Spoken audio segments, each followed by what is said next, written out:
1945년 8월 15일은 한반도가 일본의 식민 통치로부터 벗어나면서 독립을 찾은 것으로 기억하지만 해방의 혼돈 속을 자세히 들여다보면 제2차 세계대전 이후 생겨난 공산주의, 민주주의, 사회주의, 자본주의, 어느 쪽이건 세뇌당해야 살 수 있는 고슴도치 딜레마에 빠져버린 불행한 시대였습니다. 개인의 자유를 최상의 가치로 여기고 자유를 억압하고 구속하려는 세력에 대해서 본능적으로 거부하는 고독한 아나키스트들도 있었습니다. 어느 아나키스트의 고백 작가 안토니오 알타리바는 아버지의 이야기를 통해 스페인 내전에서 고통받은 세대의 아픔을 풀어나갑니다. 1910년에 태어나 2001년에 자살하기까지 작가는 스페인과 프랑스를 오가면서 신도, 조국도, 주인도 없는 세상을 온몸으로 아파했던 스페인 역사와 아나키스트 생애 그 자체였습니다. 스페인이라는 유럽에서 비교적 약소국의 시골에서 태어나 현대의 역사적 사건들을 온몸으로 겪으면서 이상을 위해 온몸을 바치지만 결국 좌절하고 마지막 존엄성을 지키기 위해 자살을 선택한 안토니오 작가 부친의 모습은 6.25 전란 중에서도 민주, 공산, 어느 쪽 이데올로기에도 휩쓸리지 않았던 나의 부친과 너무도 닮았습니다. 아나키스트는 모든 형태의 권력이나 정부의 통치 부재를 뜻하는 고대 그리스어에서 유래했다고 합니다. 여기서 말하는 부재는 통치에 대항하는 세력이 아닙니다. 아나키스트가 구호를 외치는 순간 아나키스트는 사라지고 제3의 세력이 생겨납니다. 그래서 아나키스트는 선전선동하지 않습니다. 아나키스트는 태생적입니다. 신생아가 무신론자인 것처럼 종교적 신념이나 정치적 이념은 학습을 통해 후천적으로 만들어집니다. 인간은 태생적 창조정신과 명석한 두뇌를 가지고 있습니다. 이성적 존재이면서도 이성이 깃들 나이를 거쳐야 하기 때문에 거짓말 학습이나 오염에 노출되면 속수무책입니다. 1945년 8월 15일 해방과 함께 희비가 엇갈린 가족이 부지기수로 많았고 우리 가족도 그 중 하나였습니다. 신의주에서 기와를 얹은 요릿집에 자색과 가무가 능한 기생을 10여 명 두고 있었던 조부모에게는 말 못할 고민거리가 있었습니다. 큰아들 김윤택은 사업차 일본에 가 있었고 작은아들 윤서는 수풍발전소에 근무했기 때문에 별탈이 없었습니다. 그러나 딸들이 문제였습니다. 임시정부 소속 광복군 지대장에게 시집간 큰딸은 일본 관원의 감시를 받고 있었고 작은딸 윤실은 공산당 산하 여성 빨치산 김정숙 대원이었습니다. 이처럼 불안하고 초조한 가운데 해방을 맞이했습니다. 부녀지간에 극명하게 대조를 보인 굴곡진 가족사, 요릿집으로 풍족하게 살았던 조부모는 해방이 되던 날 친일파로 몰려 재산을 강탈당하고 방화로 가옥마저 잃고 두 분은 우라병으로 연이어 운명하셨습니다. 광복군 지대장으로 전사한 고모부 유품을 가지고 광복회 동지들과 함께 남한으로 온 큰딸은 대한민국 정부로부터 공로를 인정받아 대전 현충원 장군묘역에 합장하셨습니다. 해방이 되던 해 부친은 수풍발전소에서 근무 중이었습니다. 수풍발전소는 신의주에서 상류로 65km 지점인 삭주군 수풍리에 있습니다. 공사기간은 1937부터 1944년이었고 나는 그곳에서 1941년 태어났습니다. 아명은 종덕이고 남한에 와서 가오적을 할 때 개명했습니다. 유량이 풍부해서 64만 킬로와트의 전력을 생산하는 그 당시 한반도 최대의 수력발전소였습니다. 만주국과 공동 출자하여 건설했기 때문에 생산 전력을 만주국과 반분했습니다. 1947년 1월 나의 고모는 조선민주주의 인민공화국 여성동맹 간부로 활동하면서 외무성 고위관리와 평양철도 호텔에서 결혼식을 했습니다. 부모를 따라갔던 나는 기억이 생생합니다. 1947년 부친은 고모의 추천으로 평양시 형제산구역에 위치한 조선예술영화 촬영소 건설 및 관리 책임자가 되었습니다. 그때 외국에서 가져온 필름 중에서 가위질 당한 것을 부친이 나에게 주곤 했습니다. 독일 나치 아돌프 히틀러는 영화에 남다른 과심을 보였던 사람입니다. 영화 의지의 승리는 1934년 독일 뉘른베르크에서 열린 나치당 전당대회를 세밀하게 묘사한 것으로 유명합니다. 군중 위로 히틀러가 탄 비행기 그림자가 들이우는 장면을 시작으로 4일 동안의 대회 일정 기록물로 남겼습니다. 김일성 주석도 영화를 직관예술이라면서 선전 선동 효과를 증진시키는데 효과적이라고 보았습니다.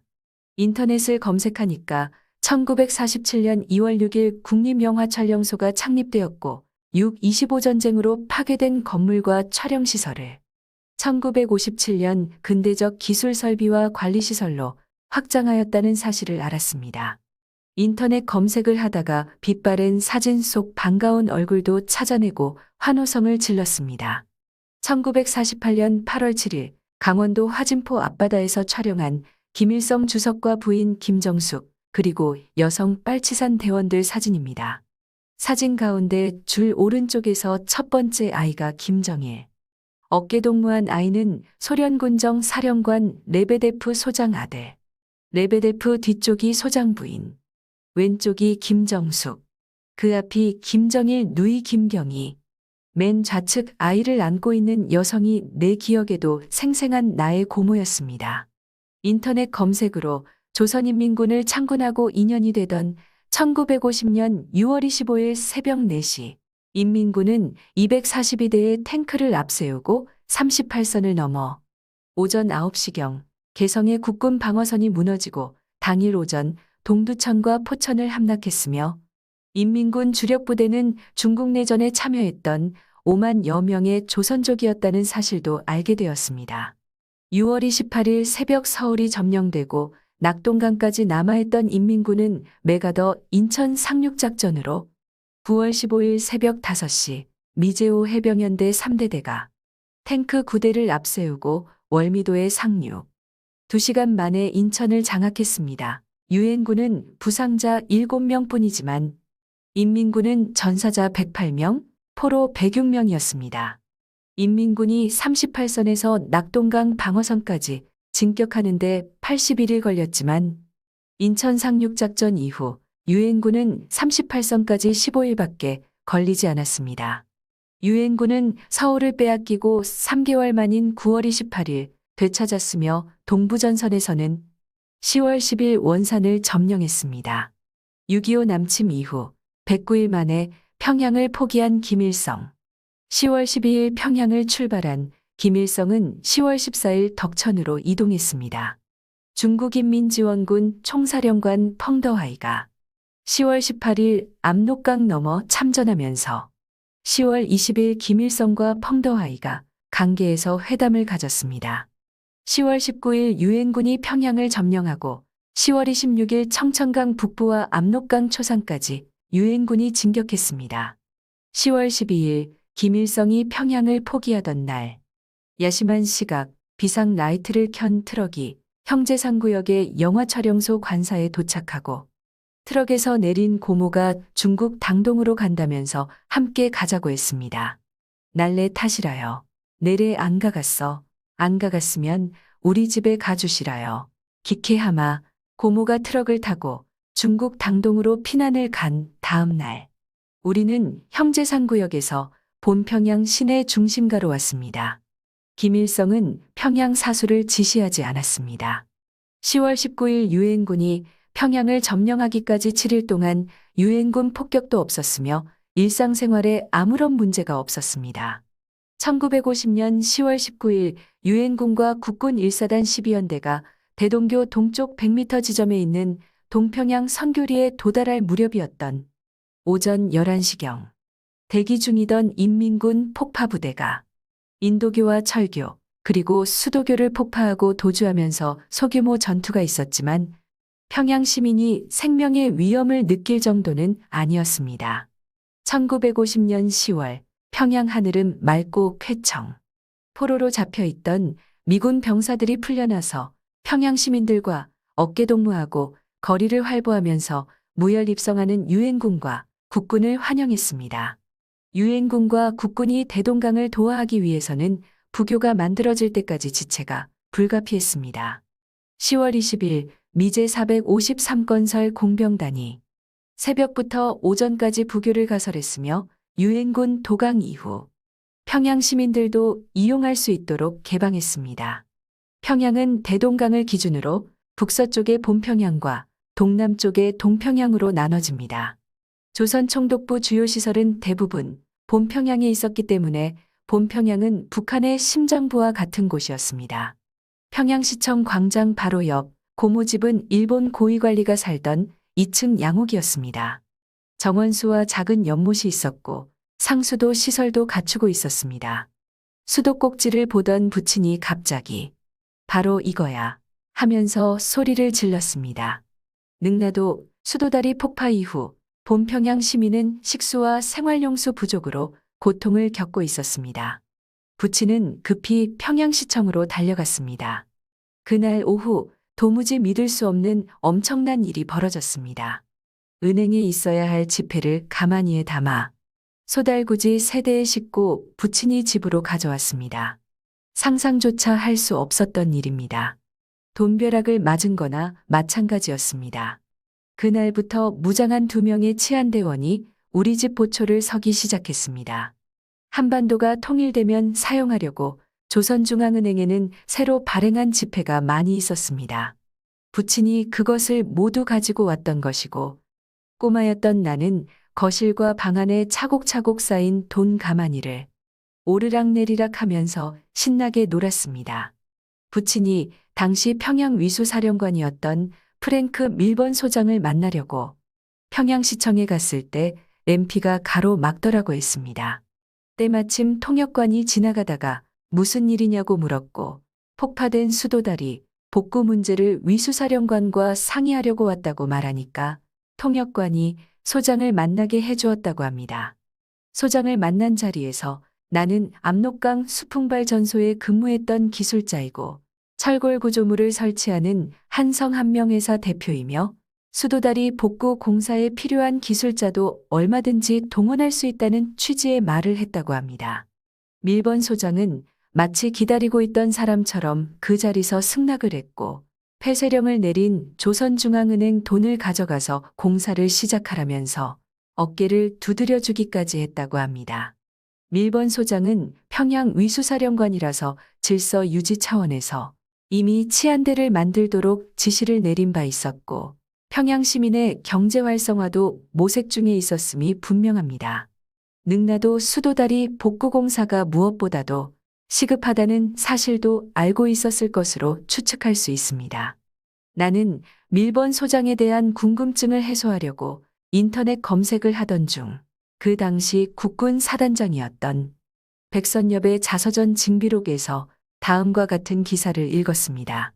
내 기억 속에 가장 강하게 자리 잡고 있는 사람은 프랭크 밀번 소장이다. 밀번은 나의 군사적 스승이다.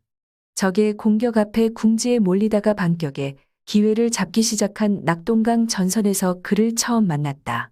국군 1사단이 미일군단에 배속되면서 나는 낙동강에서는 물론 평안도 운산에서 적의 공세를 막아내며 후퇴할 때도 그의 지휘를 받았다. 대구 한 과수원에서 그를 처음 만났을 때의 인상이다. 그는 당시 강아지를 데리고 놀고 있었다. 장군이라기보다는 촌부에 가까운 모습이었다. 그는 모든 사항을 사전에 꼼꼼하게 점검했다. 이것저것 따져본 뒤 상대가 믿을 만한 사람이라고 판단하면 그 뒤로는 전폭적인 신뢰를 보냈다. 10월 13일 밀번 소장 포고령 제1호. 대한민국 정부는 평양을 시려 지배한 적이 없을 뿐만 아니라 한국군도 유엔 참전국 소속이기 때문에 국군이 선봉에서 평양을 탄환했다고 하더라도 북한을 통치하는 것은 온당하지 않다. 10월 19일 평양시정위원회 사람들이 왔습니다. 6.25 전쟁 발발 2년 전부터 이승만 정부가 임명한 관료들이었습니다.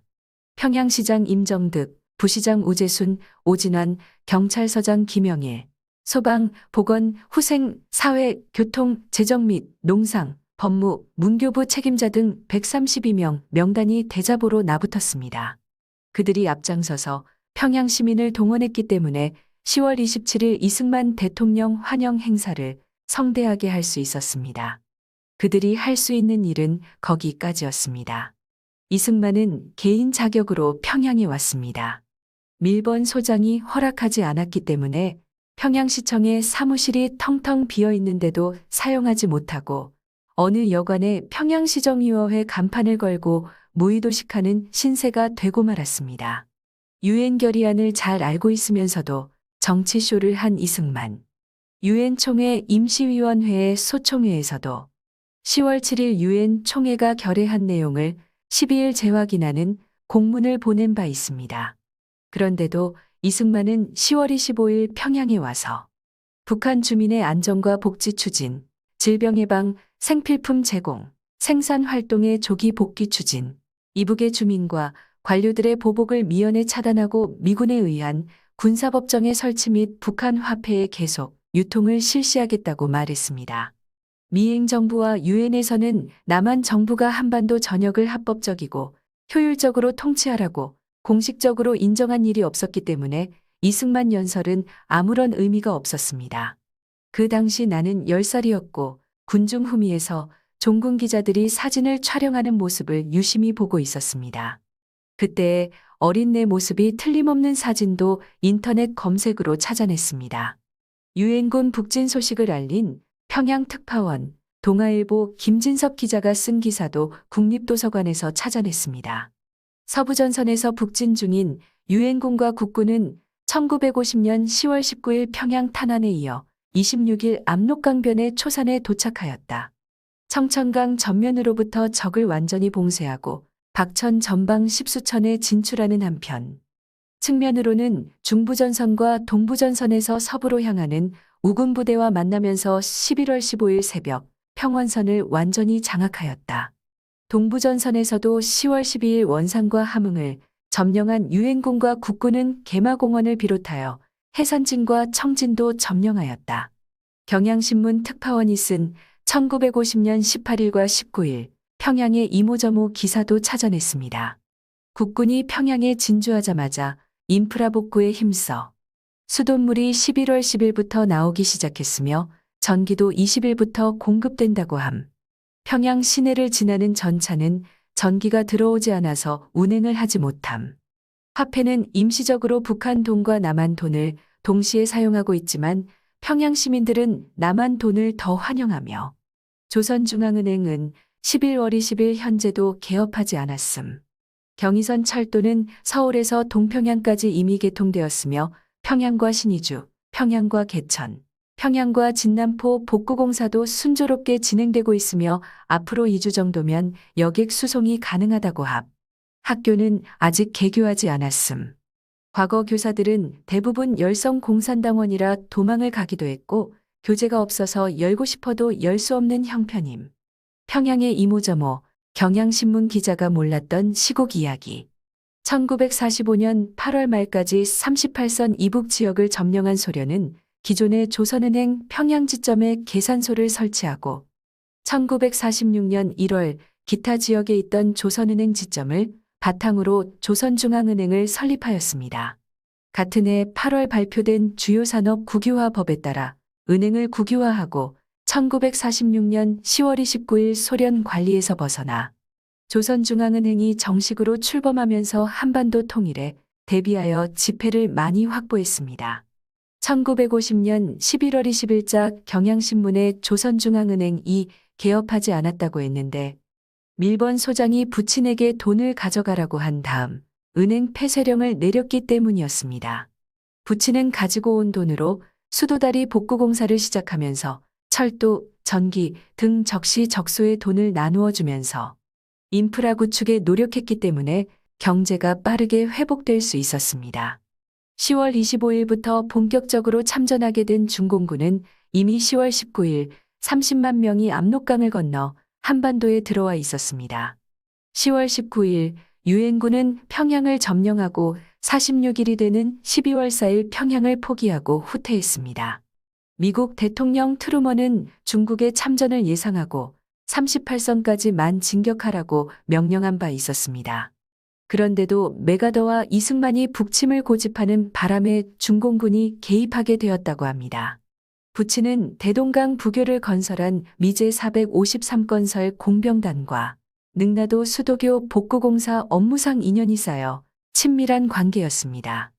유엔군이 평양에서 철수할 때 부친은 동평양 선교리에 있다가 그들이 제공한 트럭을 타고 서울로 가던 중 가족을 버리고 갈 수 없다면서 헤어지면서 한강철교 복구공사장에서 만나기로 약속을 했다고 합니다. 외신 기자가 전하는 대동강변 평양시민 필사의 탈출. AP통신 특파원 막스 데퍼스는 폭파된 대동강 철교의 난간을 붙잡고 필사적으로 탈출하던 피난민 사진 한 장으로 퓰리처상을 수상했습니다. 막스 데퍼스는 당시의 심경을 훗날 다음과 같이 회고했습니다. 폭파된 대동강 철교의 난간을 붙잡고 필사적으로 탈출하던 사람들, 난간에서 떨어지는 사람들에게서 나는 눈을 뗄 수가 없었다. 내가 비록 전쟁에 강해져 있지만 이 광경은 이제껏 내가 보아온 것 중 가장 비참한 장면이었다. 그들보다 하루 전에 폭파된 대동강 철교 구조물 위로 위태롭게 건너 집에 도착한 부친은 모친과 나를 데리고 12월 5일 다시 파괴된 능라도 수도다리로 갔습니다. 대동강변에서 우왕좌왕하는 피난민을 향해서 부친이 말했습니다. 나는 이 수도다리를 복구했던 사람입니다. 나를 도와주면 임시 가교를 놓을 수 있습니다. 부친은 수도교에 얼기설기 가교를 놓고 피난민들과 함께 대동강 백사장에 도착해서 늦은 점심을 먹고 있었습니다. 어디선가 갑자기 나타난 미군 전투기 사대가 피난민들을 향해 기관총을 난사했습니다. 여기저기 둘러앉아 있던 피난민은 미군 전투기의 표적이 되면서 허허벌판에서 속절없이 죽임을 당했습니다. 1950년 12월 13일 조선일보 전동천 기자 글을 보면 그 당시의 비참한 상황을 알 수 있습니다. 유엔군 및 국군의 전략적 철수로 적의 손에 떨어지기 직전의 평양은 폭음과 화염 그리고 도강하여 남하하려는 시민들의 아우성으로 뒤덮여 있었다. 일반 시민에 대한 피난 권고는 12월 3일에 내려져서 대부분의 시민은 4일까지 피난을 하였으나 4일 저녁 대동강의 가교가 최후 철수부대의 손으로 끊긴 다음에도 이 가교로 모여드는 남하 피난민의 수는 무수하였는 바 그들은 파괴된 가교를 드럼통과 부서진 가교의 목편 등으로 얽어가지고 건너는 것이었다. 이렇게 피난민들이 건너는 동안 하오 3시가 되자 유엔군 전투기들은 모란봉 근처의 중공군 게릴라 부대를 기관총으로 쏘사한 다음 도강하는 시민들을 중공군 게릴라 부대로 오인하고 다시 기총탄을 내려부어서 도강 중도에 쓰러지는 시민도 있었으며 전투기들은 계속하여 시내의 군사시설, 비행장 등을 폭격하여 피난민들이 사동 근방에 언덕에 올랐을 때는 맹렬한 화염이 평양을 뒤덮었는데 때마침 저녁 노을이 화염에 반사하여 그 처절한 평양의 최후는 피난민들의 발을 몇 번이고 멈추게 하고 눈물을 뿌리게 하였다. 전동천 기자의 기사만으로도 당시의 상황을 알 수 있습니다. 미군 폭격기들이 하루 종일 폭탄을 투하하는 바람에 평양은 화염에 뒤덮여 있었습니다. 그러나 모란봉 근처에 중공군 게릴라 부대는 없었습니다. 전투기는 피난민들을 향해서 수차례 순회 비행하면서 기관총을 난사했습니다. 총알이 빗발치는 아비규환을 나는 지금도 기억하고 있습니다. 희비가 엇갈린 동부전선과 서부전선 피난민. 동부전선에서는 미군 함정 흥남철수 작전으로 10여만 명의 피난민이 배를 타고 남쪽으로 왔습니다. 서부전선에서는 메가더 사령관의 전략폭격 지시로 북한의 도시들이 초토화되었으며 대동강 백사장 미군 전투기 피난민 무차별 사격 이후 임진강까지 오면서 3번 이상 더 전투기 공습을 받았습니다. 조지 스트레이트 마이어 극동공군 사령관은 메가더가 모든 것을 불태우고 파괴하는 초토화 작전을 고집했다고 회고했습니다. 6.25 남침이야말로 전쟁의 무의미함과 비극성을 여실히 보여준 역사적 사건입니다. 제2차 세계대전 이후 생겨난 공산주의, 민주주의, 사회주의, 자본주의, 어느 쪽이건 세뇌당해야 살 수 있는 고슴도치 딜레마에 빠져버린 불행한 시대는 과거 이야기가 아닙니다. 현재 진행형입니다. 우리가 고슴도치 딜레마에서 벗어나지 못하면 6.25 전쟁은 언제든지 재발할 수 있습니다.